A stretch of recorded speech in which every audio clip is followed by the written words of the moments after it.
Hello guys, welcome back to the A to Z vocabulary series. I am your teacher Anshul. I will be teaching the alphabet C today. In this, we will cover 20 words and for each word we will learn some synonyms and antonyms with their meanings. So by this formula we will learn 170 plus words from this video. Now let's start. Our first word is cacophonous यानी कि शोरगुल, जिसे शोर शराबा भी बोलते हैं. अब इसके सिनोनिम्स क्या होंगे? वो वर्ड्स जो इससे सिमिलर मतलब रखते हैं, जैसे डिस्कॉर्डेंट, डिसोनेंट, लाउड, ग्रैंटिंग.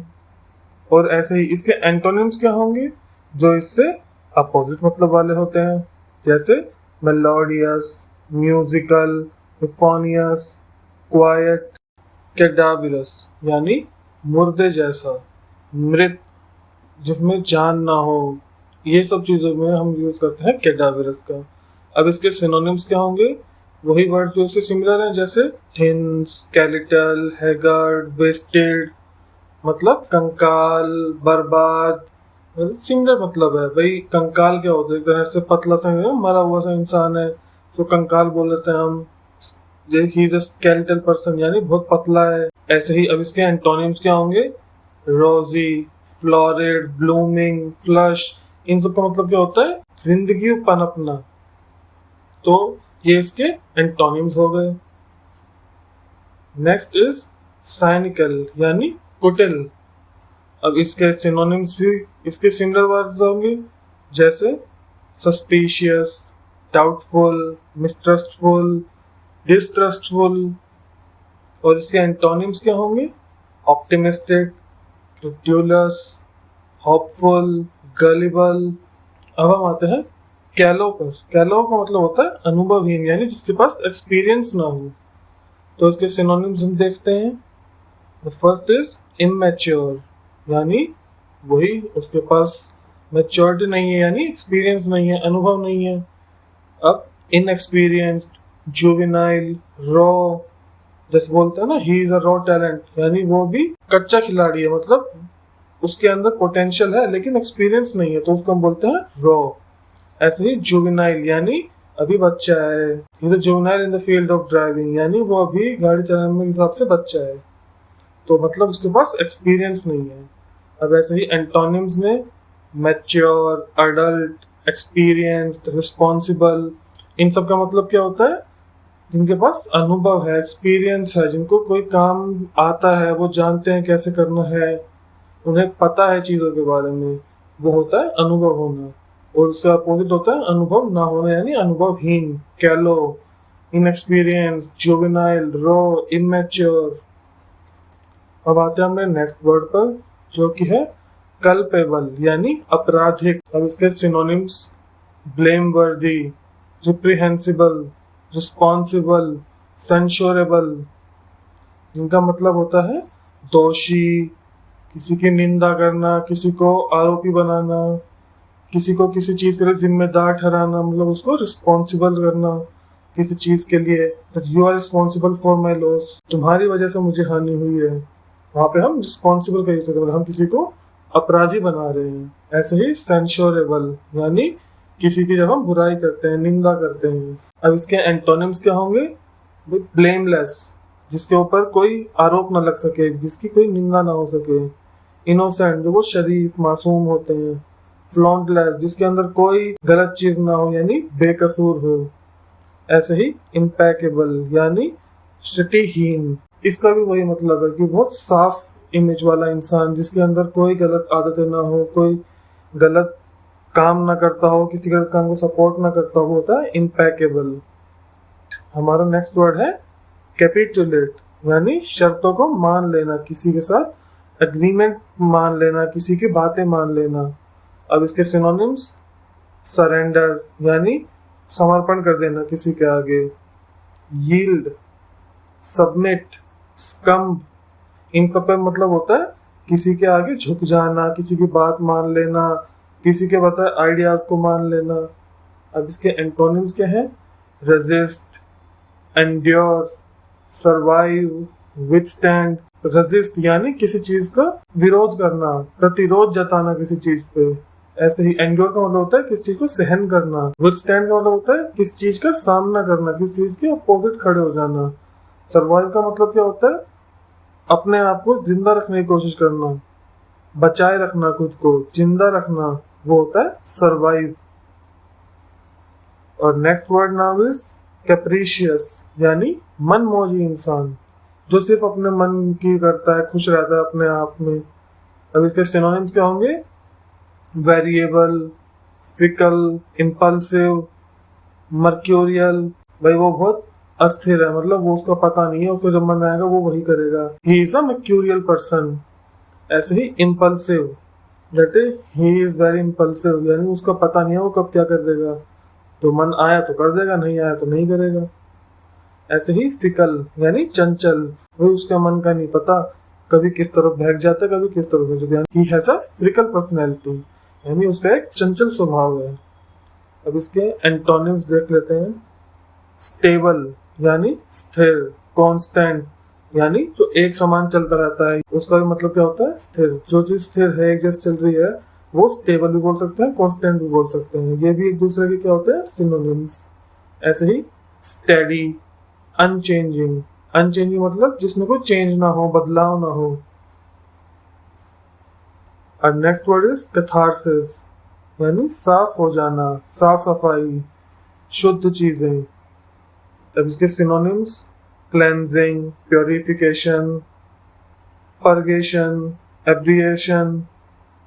इन सब का मतलब क्या होता है, सफाई रखना, शुद्धिकरण। प्योरिफिकेशन क्या होता है, शुद्ध करना। प्योर का मतलब होता है शुद्ध, प्योरिफिकेशन मतलब किस चीज को शुद्ध करना। ऐसे ही परगेशन यानी विरेचन, एब्रिएशन यानी भाव विरेचन। अब इसके एंटोनिम्स देख लेते हैं हम। फर्स्ट इज डर्टिंग, यानी किस चीज को गंदा करना, किसी को गंदा करना। रिप्रेशन, दमन। डीके, क्षय यानी सड़ जाना, जैसे बोलते हैं ना, योर टीथ आर डिकेइंग, यानी तुम्हारे दांत सड़ रहे हैं। ऐसे ही प्यूट्रिसेंस, यानी जब किसी के हालात सड़ने जैसे हो गए हैं, या कोई चीज है, कुछ सामान है, वो सड़ने के हालात तक पहुंच गया, उसे बोलते हैं हम प्यूट्रिसेंस। नेक्स्ट इज चार्लेटन, यानी धोखेबाज, बेईमान इंसान, जिस पे आप भरोसा नहीं कर सकते। सिनोनिम्स भी अभी से सिमिलर ही होंगे, जैसे fake, fraud, cheater, imposter. Imposter यानी कपटी, चीटर यानी जो चीटिंग करता हो, बेईमानी करता हो, यानी बेईमान। फ्रॉड मतलब किससे धोखा देना, और फेक मतलब नकली। और एंटोनिम्स क्या होंगे, इसके अपोजिट मतलब वाले वर्ड, जैसे ऑनेस्टी, फेयरनेस, जस्टिस, रियलिटी, सर्क्यूटस यानी घुमाव का। अब इसको आप सेंटेंस में समझो, जैसे आप इमेजिन करो, आप कभी कहीं पहाड़ों में घूमने जा रहे हो, या आप किसी जंगल के ट्रैक पे गए हो, तो आप किसी को कैसे बताते हैं कि बहुत घुमावदार रास्ता है, उसको हम इंग्लिश में कैसे बोलेंगे, द वे इज वेरी सर्क्यूटस। तो इससे आपको समझ में आ जाएगा, रेफरेंस मिल गया कि सर्क्यूटस कहाँ यूज होता है और कैसे यूज होता है। अब इसके सिनोनिम्स देख लेते हैं हम। ट्विस्टिंग, टॉर्शियस, वाइंडिंग, सरपेंटाइन यानी वही टेढ़ा मेढ़ा, घुमा हुआ, बहुत ज्यादा कर्व्स हो जिसमें। और इसके एंटोनिम्स क्या होंगे, स्ट्रेट फॉरवर्ड यानी सीधा, अनडेविएटिंग यानी जिसमें कोई डेविएशन ना हो, जो इधर उधर ना जाता हो, एक लाइन पे चले, यानी अविचल यानी विचलित ना होना अपने रास्ते से। ऐसे ही अनस्वर्विंग यानी अडिग, जो एक चीज पे अडिग होना, मतलब अड़े रहना, इधर उधर बहक ना जाना, घूम ना जाना। सर्क्यूटस क्या होता है, घुमाव होता है। तो अडिग क्या होता है उसका एंटोनिम। सर्क्यूटस का एंटोनिम क्या हुआ, अनस्वर्विंग। क्योंकि जब हम ऐसे मान लो, अब इसको रास्ते की सेंस छोड़ो, आप बातों में लगाओ, क्योंकि वो बहुत घुमा फिरा के बातें करता है, ही टॉक्स वेरी सर्क्यूटसली। अब इसका अपोजिट हमें बताना कि भाई वो तो एकदम सीधी बात करता है, yes he is very unswerving person, यानी वो एकदम अडिग रहता है, सीधी बातें करता है। नेक्स्ट इज इन लाइन, यानी एक लाइन में रहना, तो वो भी क्या हुआ, सर्क्यूटस का antonym. Now next is clandestine यानी गैर कानूनी, इलीगल। अब इसके सिनोनिम्स भी इसी मतलब वाले वर्ड्स होंगे, जैसे सीक्रेट, कॉवर्ट, फर्टाइव, सर्पिशियस यानी छल से किया हुआ, सर्पिशियस यानी धोखे से जब हम कोई काम करते हैं, छल से कोई काम करते हैं तो उसे बोलते हैं सर्पिशियस। फर्टिव यानी चुराया हुआ, कॉवर्ट यानी प्रच्छन्न, सीक्रेट यानी गुप्त। ऐसे ही एंटोनिम्स क्या होंगे? विजिबल, नोटिसेबल, लेजिटिमेट, अनडिस्गाइज्ड यानी जो डिस्गाइज ना हो। डिस्गाइज क्या होता है? छुपा होना, वो अपने अंदर कुछ बातें छुपा के रखना, उसे बोलते हैं अनडिस्गाइज्ड। ही हैज एन अनडिस्गाइज्ड पर्सनैलिटी यानी भाई इसके अंदर तो बहुत बातें छुपी हैं, बताता नहीं है, तो वहां पे हम अनडिस्गाइज्ड का यूज करते हैं।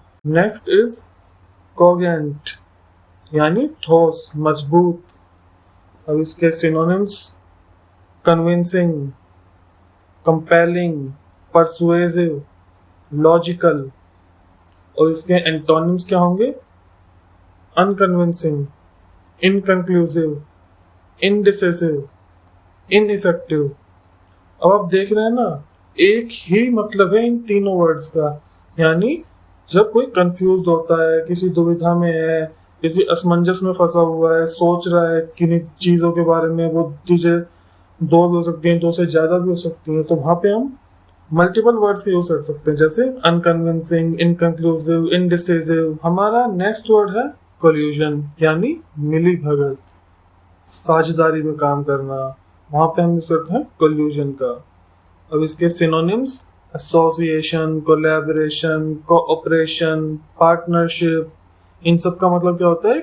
मिली भगत है लोगों के बीच में, वो मिल के काम कर रहे हैं, एक संगठन बनाए हुआ है, एक दूसरे की हेल्प कर रहे हैं या साझेदारी में काम कर रहे हैं, तो वहां हम यूज करते हैं मिली भगत के सिनोनिम्स का यानी कोल्यूजन के सिनोनिम्स का। और इसके एंटोनिम्स क्या होंगे? Honesty, truthfulness, faithfulness, ignorance. Next word is compelling यानी सम्मोहक, जो अच्छा लगे दिल को भी और मन को भी। अब इसके सिनोनिम्स ग्रिपिंग, एंथ्रॉलिंग, फैसिनेटिंग, कैप्टिवेटिंग। क्या होता है ये सब? जो हमें अच्छा लगता है। ग्रिपिंग क्या होता है? जो हमें मन को अच्छा लगे, पकड़ जाए मन को। एंथ्रॉलिंग क्या होता है? दिलचस्प, जो हमें अच्छा लगता है, जिसमें हमारी दिलचस्पी जागती है, जो हमारा करने का मन करता है। जैसे कोई मूवी है, वो हमें दिलचस्प लगी, हमारा उसे देखने का मन कर रहा है। अब जैसे मैं आपको पढ़ा रहा हूँ, ये मुझे एंथ्रॉलिंग लगता है, मुझे दिलचस्प लगता है पढ़ाना। ऐसे ही फैसिनेटिंग, आकर्षक लगे। जैसे कहीं घूमने जाते हैं तो पहाड़ देख के हम क्या होते हैं? फैसिनेटेड हो जाते हैं ना, हम आकर्षित हो जाते हैं। अब इसके एंटोनिम्स देख लेते हैं। तो जो चीज हमें अच्छी लगती है उसके एंटोनिम्स क्या होंगे? यही बोरिंग, डल, टीडियस, अनइंटरेस्टिंग यानी थका देने वाला, जिसमें मजा ना आए, यानी रसहीन। इंटरेस्टिंग क्या होता है? जब हमें किसी चीज में रस आता है, मजा आता है, तो रसहीन क्या होगा? अनइंटरेस्टिंग, बोरिंग, उबाऊ, जो पका दे चीजें, वो सब क्या होते हैं? कंपेलिंग के एंटोनिम्स। नेक्स्ट इज कंटामिनेट यानी दूषित करना, गंदा कर देना। जैसे आपने सुना ना, कंटामिनेटेड वाटर यानी गंदा पानी। अब मॉनसून भी आ गया ऑलमोस्ट, तो ये ज्यादा सुनने को मिलेगा आपको कि हर जगह कंटामिनेटेड वाटर हो गया, दूषित पानी हो गया, गंदा पानी फैल गया, जिसकी वजह से बीमारियां फैलेंगी। तो अपने आसपास पानी ना जमा होने दे, ध्यान रखें इस बात पे। तो अब इसके सिनोनिम्स देख लेते हैं हम। वो क्या होंगे? पोल्यूट, डिफाइल, टेंट, स्टेन यानी नापाक।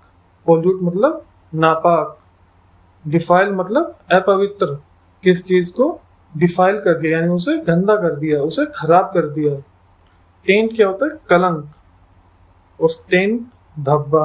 अब किस चीज पर धब्बा लग गया मतलब वो खराब हो गया, तो वो क्या हो गया? कंटामिनेटेड हो गया। ऐसे ही एंटोनिम्स इसके होंगे प्योरीफाई, डिकंटामिनेट, क्लीन, क्लेंस। इन सब का मतलब होता है साफ करना, शुद्ध करना, सुधारना। अब हम आते हैं अपने नेक्स्ट वर्ड पर, जो कि है कोवर्ट यानी प्रच्छन्न। अब इसके सिनोनिम्स देख लेते हैं, जैसे सीक्रेट, क्लैंडस्टाइन, फर्टिव, सरेपेशियस। इन सब का मतलब क्या होता है? गुप्त रखना, चुरा के रखना, किससे, छिपा के रखना। अब इसके एंटोनिम्स क्या होंगे, इसका उल्टा, यानी open, public, above board, overt यानी खुलेआम, जनता के बीच में कोई काम जो कर सके, जनता से जो बता सके, जिसे छुपाना ना पड़े। इन सबको हम कोवर्ट के एंटोनिम्स की कैटेगरी में रखते हैं। और नेक्स्ट वर्ड नाउ इज क्रेस्टफॉलन, यानी हताश, दुखी, परेशान। अब इसके सिनोनिम्स क्या होंगे, सैड, डिजेक्टेड, डिप्रेस्ड, डाउनकास्ट। इन सब का मतलब क्या होता है, उदासी, खिन्न होना, जो हमें अच्छा ना लगे जब हम परेशान होते हैं। अब क्रेस्टफॉलन को आप सेंटेंस में पढ़िए, जैसे I regretted my answer when I saw her crestfallen face, यानी मुझे अपने जवाब पर बुरा लग रहा है जब मैंने उसका उदास चेहरा देखा, परेशान चेहरा देखा। तो वहां हम यूज करते हैं क्रेस्टफॉलन का। अब इसके एंटोनिम्स क्या होंगे, इसके अपोजिट बिल्कुल, जैसे हैप्पी, चीयरफुल, जॉयफुल, इलेटेड यानी उत्तेजित। जब हम बहुत एक्साइटेड हो जाते हैं तो वो क्या, वहां पे हम क्या यूज करते हैं, इलेटेड, जॉयफुल, चीयरफुल, हैप्पी। ये सब क्या है, खुशी एक्सप्रेस करने के सिंबल्स हैं। तो ये क्या होंगे, क्रेस्टफॉलन के antonyms. Next word is cumbersome, यानी बोझिल, दबना, थोड़ा अजीब जब हमें फील होता है किन्हीं चीजों की वजह से। तो इसके सिनोनिम्स पढ़ लेते हैं हम, अनविल्डी, ऑकवर्ड, क्लोनी, अनहैंडी। और इसके एंटोनिम्स क्या होंगे, इसके एग्जैक्ट अपोजिट, यानी कन्वीनियंट, हैंडी, मैनेजेबल, कॉम्पैक्ट यानी जिन्हें हम संभाल सके, जो हमारे काम आए, जो हमें मदद करे। और इसके उल्टा यानी कम्बरसम के सिनोनिम्स, उनका मतलब क्या होगा, जो हमें दबाए, जो हमें बर्डन फील कराए। वहां पे हम क्या यूज करेंगे, अनवाइल्डी, ऑकवर्ड, क्लोनी, अनहैंडी यानी जो हमारी मुश्किलें बढ़ाए। So now our next word is choir, यानी गायक मंडली। अब इसके सिनोनिम्स देखते हैं, जैसे कॉरस, कोराल, कॉन्सर्ट, सिंगर्स। ये सब क्या होता है, गाने वालों के झुंड। सिंगर्स क्या होते हैं, गाने वाले। कोरस क्या होता है, जब मिलके लोग गाते हैं, यानी कोरस में सिंग करते हैं, एक साथ गाना। हम एंटोनिम्स पढ़ते हैं, जैसे फ्रैक्शन, इंडिविजुअल। ये क्या हो गया, मंडली यानी ग्रुप के अपोजिट, यानी अकेला। फ्रैक्शन यानी एक हिस्सा किसी चीज का, इंडिविजुअल यानी एक इंसान, एक व्यक्ति। So now last word of the day, calamity यानी आफत, परेशानी, मिसफॉर्च्यून्स। अब इसके सिनोनिम्स देख लेते हैं, जैसे डिजास्टर यानी आपदा, मिसफॉर्च्यून यानी दुर्भाग्य, कैटास्ट्रोफ यानी तबाही हो जाना, ट्रेजेडी, त्रासदी। जैसे आपने देखी थी लास्ट ईयर कितनी ज्यादा नेचुरल डिजास्टर, नेचुरल ट्रेजेडीज हो गई थी हमारे हिमाचल प्रदेश, उत्तराखंड में। तो वो सब क्या थी, आफतें थी हमारे ऊपर। तो वो किसके सिनोनिम्स हुए, कैलामिटी के। तो इसके एंटोनिम्स क्या होंगे, आफत का अपोजिट, यानी बोन, वरदान, हेल्प हमारी मदद करना या मदद लेना, कंफर्ट जो आराम फील होता है हमें, जो आराम करते हैं उसको बोलते हैं कंफर्ट, क्रिएशन बनाना, कुछ निर्माण करना, किसी चीज को जन्म देना, ये सब क्या होता है, क्रिएशन। तो हमारी वीडियो यहाँ पे खत्म होती है गाइस। आपने 20 वर्ड्स पढ़े सी अल्फाबेट से, उनके सिनोनिम्स एंटोनिम्स पढ़े उनके मतलब के साथ। मैंने आपको सेंटेंसेस में भी उन्हें रख के बताया ताकि आपको अच्छे से समझ आ सके। ऐसे ही हम सारे अल्फाबेट्स कवर करेंगे। तो लाइक एंड सब्सक्राइब कर दीजिए ताकि हम सब एक साथ पढ़ सकें। आपकी हेल्प होगी, मुझे अच्छा लगता है आप लोगों को पढ़ाना, तो ऐसे मेरी भी हेल्प होगी। So thank you guys, keep watching.